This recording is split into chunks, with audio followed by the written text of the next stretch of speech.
భద్రాద్రి కొత్తగూడెం జిల్లా పాల్వంచులోని శ్రీ జగదాంబ తుల్జా భవానీ ఆలయంలో జగదాంబ సేవలాల్ బుడియా బాబు గిరిజన సేవా సంఘ ఆధ్వర్యంలో చలో తిరుపతి పిలుపు ఇచ్చారు. రాష్ట్ర అధ్యక్షుడు గణేష్ మహారాజ్ మాట్లాడుతూ ఆంధ్రప్రదేశ్ ప్రభుత్వం హాతీరామ్ మహారాజ్ మఠాన్ని కూల్చివేయాలనే నిర్ణయాన్ని బంజారా జాతి తీవ్రంగా ఖండిస్తుందని తెలిపారు. 23వ తేదీన భారీ స్థాయిలో తరలివచ్చి వినతి పత్రాన్ని సమర్పించాలని పిలుపునిచ్చారు. ఈ కార్యక్రమంలో రాష్ట్ర నాయకులు, జిల్లా అధ్యక్షులు, సన్యాసులు, సంఘ ప్రతినిధులు పాల్గొని మఠం కూల్చివేత నిర్ణయాన్ని వెనక్కి తీసుకోవాలని డిమాండ్ చేశారు. బంజారా జాతి భావోద్వేగాలను కించపరచవద్దని హెచ్చరించారు. అదే విధముగా భద్రాద్రి కొత్తగూడెం జిల్లా నుంచి మేము ఒక రమేష్ మహారాజ్ ఆధ్వర్యంలో ఒక పిలుపు ఇవ్వడం జరుగుతుంది. మీ ముందు విషయం ఏమిటంటే, ఈరోజు యావత్ బంజారా జాతి తల దించుకునే విధంగా ఆంధ్రప్రదేశ్ రాష్ట్ర ప్రభుత్వము తీసుకున్న చర్య,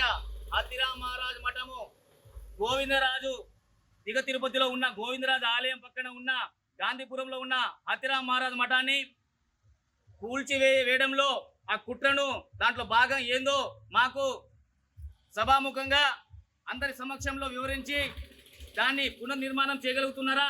లేదే, అదే విషయంలో ఆ యొక్క మఠాన్ని కూల్చివేసి ఆ ఆస్తుల్ని కూడా స్వాధీనం చేసుకొని, జప్తింప చేసుకొని ఆ యొక్క ఆస్తుల్ని మొత్తం కబ్జా చేసే ప్రకటన చేస్తున్నారా అని మాకు మొత్తం సంకోచంలో బంజారా జాతి మేము ఒకటే చెప్పదలుచుకున్న ఈ వేదిక నుంచి,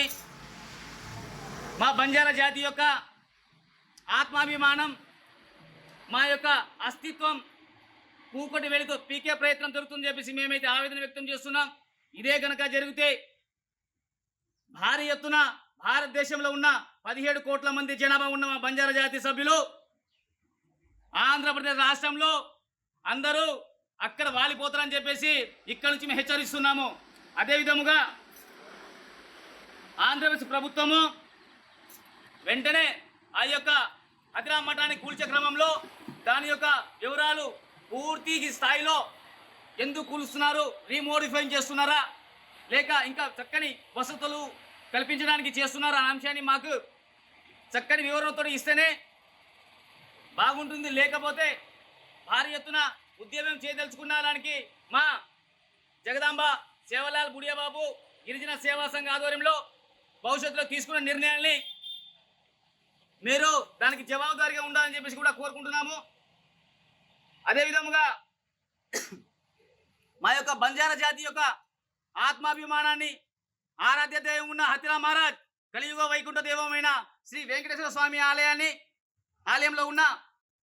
హాతీరామ్ మహారాజ్ మఠాన్ని కూడా సరిగా పట్టించుకునే నాదులు లేక గతంలో మేము బంజారా సాధు సంతులు, మా బంజారా యొక్క సంఘాలు అందరూ హాతీరామ్ మహారాజ్ యొక్క లక్షల కోట్ల ఆస్తిని కాపాడాలని చెప్పేసి మేము పిలుపునిస్తే ఆ యొక్క అంశాన్ని తీసుకొని ఈరోజు చిన్నగా స్థానికంగా దిగ తిరుపతిలో ఉన్న మఠాన్ని కూల్చివేసే క్రమంలో వస్తున్నారంటే అంటే చిన్నగా ఈ యొక్క హాతీరామ్ మహారాజ్ యొక్క ఆలయాన్ని కూడా భవిష్యత్తులో తీసేయడానికి ప్రయత్నిస్తున్నారని చెప్పేసి, ఎందుకంటే ఆలయం ఉంటే అడిగేటోళ్ళు, ఆలయం ఉంటే ఆస్తుల గురించి అడుగుతారు, ఆలయం అసలే లేకపోతే ఆ యొక్క ఆస్తులు కూడా పూర్తిగా కబ్జా చేసి మింగేయాలని చెప్పేసి చూస్తున్నారని చెప్పేసి మా బంజారా బిడ్డలందరూ అనుకుంటున్నారు. కాబట్టి ఈ యొక్క ఇంకొకసారి చెప్తున్నాము, ఇటువంటి దుశ్చర్యలు కనుక ప్రభుత్వం పాల్పడితే ఖచ్చితంగా దానికి తగిన బుద్ధి చెప్పడానికి మా బంజారా సంఘం నాయకులు, మా బిఎస్బి, జేఎస్బి గిరిజన సేవా సంఘం భారీ ఎత్తున కార్యాచరణ తీసుకొని ఆంధ్రప్రదేశ్ ప్రభుత్వానికి తగిన గుణపాఠం చెప్పడానికి కూడా మేము సంసిద్ధంగా ఉన్నామని చెప్పి ఈ సభాముఖంగా తెలియజేస్తున్నాను. అదేవిధంగా ఒకటే పిలిపిస్తున్నాను ఈ సంఘం నుండి, మన బంజారా జాతి బిడ్డల యొక్క ఆత్మాభిమానము ఎంతో భక్తి భావంతో ఆరాధించుకునే మన హాతీరామ్ మహారాజ్ గుడి గురించి ప్రతి ఒక్క